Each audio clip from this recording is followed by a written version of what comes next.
raisons non pas seulement de la loi, mais pour des raisons de 90 millions d'habitants, de 12 ou 13 accords de libre-échange internationaux et régionaux et bilatéraux, qui rendent ces 90 millions d'habitants au-delà de 1 milliard d'habitants. C'est un immense potentiel qui n'existait pas ailleurs. On a une position stratégique clé, on a un canal de Suez, on a 2 morts, on a 14 ports. Il faut rappeler ces choses-là avant la conférence, durant la conférence et après la conférence. Monsieur Tarek, Monsieur Karim Beffa, pardon, vous avez mentionné des accords de libre-échange.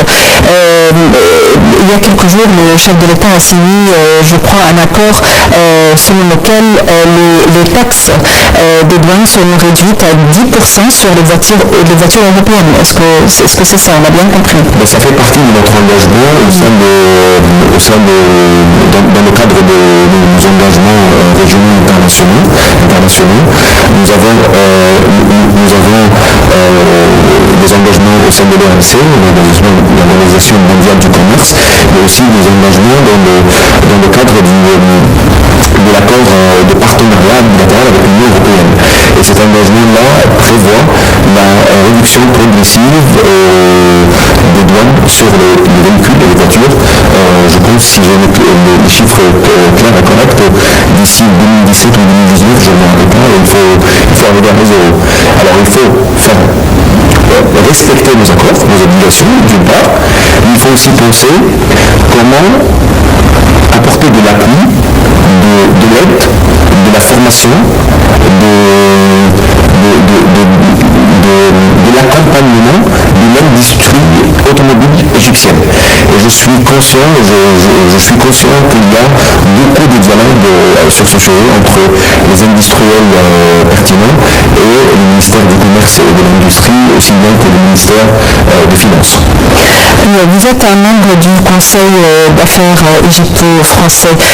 En quoi porte le travail de ce conseil? Dans le Conseil d'affaires franco-égyptien, c'est un conseil qui a été entériné et lancé par les 2 présidents de la République égyptien et français en avril 2006 avec un mandat clé de faire 3 choses. La première chose, c'est de faire promouvoir les affaires stratégiques entre les 2 pays. La deuxième chose, c'est de faire accroître et agrandir les investissements français en Égypte. Et la troisième chose, c'est d'augmenter les relations d'échange commercial bilatéral entre les 2 pays. Ce conseil est supervisé de chaque côté par le ministre du Commerce des 2 côtés. Les membres du conseil sont nommés par les 2 ministres. Il y a une vingtaine de membres de chacun de nos côtés qui représentent les divers secteurs de l'économie égyptienne et française. Le conseil a été à plusieurs reprises réformé pour ajouter de nouveaux membres, pour consolider de nouvelles actions. Aujourd'hui, le Conseil se concentre sur un nombre de trajectoires ou d'axes. La première chose que nous avons tenté de faire après le mouvement du 30 juin, c'est que nous avons essayé beaucoup d'accompagner la bonne image de l'Égypte en France. Plusieurs délégations ont été envoyées en France, dont une qui a accompagné le ministre du Commerce et de l'Industrie en février 2014. Je pense que c'était une des plus importantes. Plus récemment, le président de la République en personne s'est rendu en France, dont une des 2 journées de la visite était attribuée à un volet d'hommes d'affaires. Le conseil a accompagné le président à Paris. Je pense que ça a aidé à rectifier beaucoup de malentendus et à donner une image beaucoup plus correcte de ce qui se passe en Égypte, du potentiel, des investissements et de l'action de la France en Égypte, parce qu'il faut qu'on se rappelle que la France est un grand partenaire égyptien. Le conseil se concentre dans les semaines qui viennent à accompagner les efforts du gouvernement, du ministère de la coopération internationale, des investissements et du commerce et de l'industrie pour la préparation de la conférence de mars.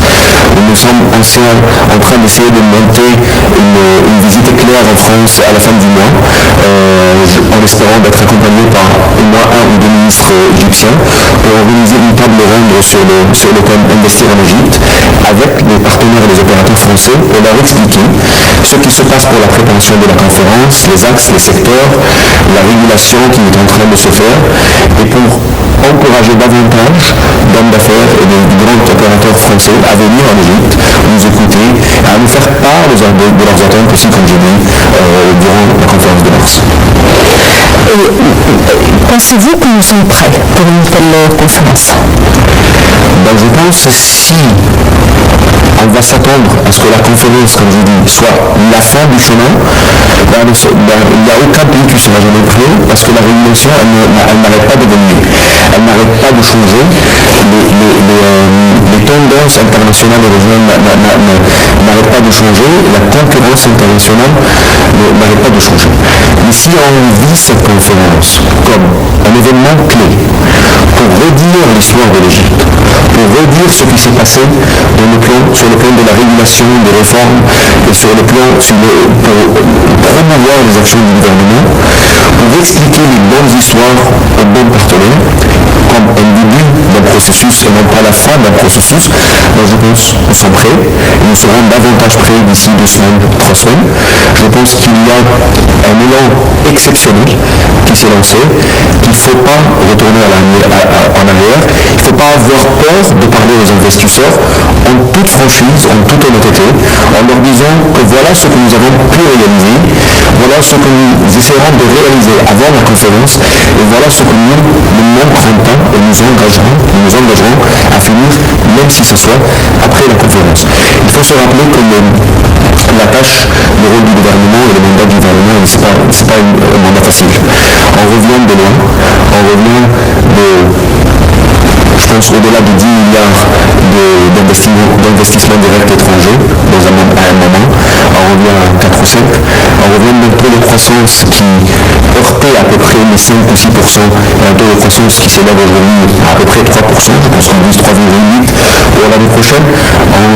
On revient aujourd'hui avec un taux de chômage qui s'élève à 13%, on vise de le restaurer, de le stabiliser à moins de 9% d'ici 2 ou 3 ans.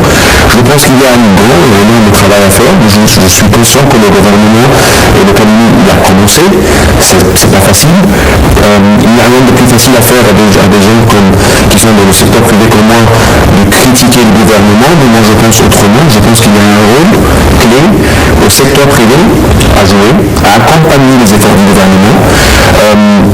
Avec quelques autres membres du conseil d'affaires franco-égyptien, nous avons commencé. On a essayé à organiser un membre de table ronde. On en a fait une dans le Golfe à Abu Dhabi le 27 novembre dernier sur investir en Égypte. On vient d'organiser une à Londres le 2 février qui s'est très bien déroulé. Et on espère organiser une autre en France avant la conférence, mais on espère aussi organiser d'autres sessions après la conférence, en Asie, aux États-Unis, en Afrique, dans le monde arabe.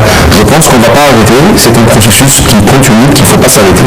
Et quel est votre message en vous adressant, parce que vous n'aurez pas le temps de tout présenter, quoi.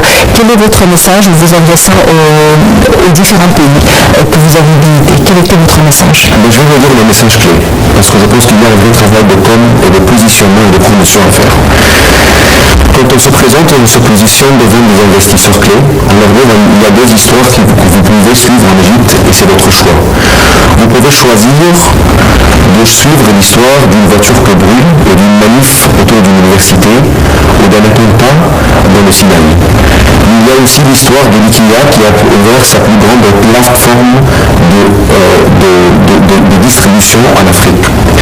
Il y a l'histoire de la majorité, sinon pas la quasi-totalité des entreprises qui n'ont pas quitté le pays, qui ont augmenté leur chiffre d'affaires et qui ont augmenté la rentabilité au courant des 4 dernières années. Il y a une histoire d'un secteur bancaire qui ne s'est pas effondré, d'un pays qui ne s'est pas effondré. On n'a pas vu la Grèce, l'Espagne, le Portugal ou l'Argentine. Nous sommes un pays qui continue à fonctionner avec 90 millions de consommateurs, 12 accords de libre-échange.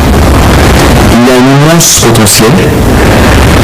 Nous restons un pays beaucoup plus stable que d'autres dans le Moyen-Orient.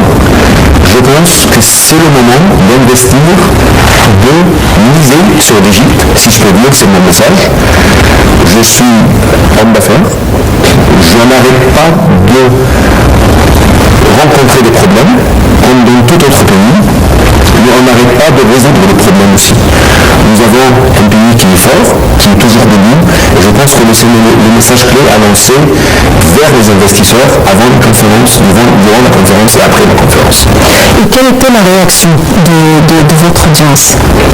Une réaction claire et transparente, qu'ils reconnaissent les efforts du gouvernement, qu'ils reconnaissent l'attention, qu'ils reconnaissent le potentiel du marché égyptien, mais qu'il reste à avoir des attentes, qu'ils suivent de près qu'est-ce qui se passe par rapport à la loi des investissements, qu'est-ce qui se passe par rapport au système de la fenêtre unie ou du one-stop shop comme on dit en anglais, comment on va faire élargir ce système, qu'est-ce qu'on va faire sur la loi de l'emploi, qu'est-ce qu'on va faire sur la loi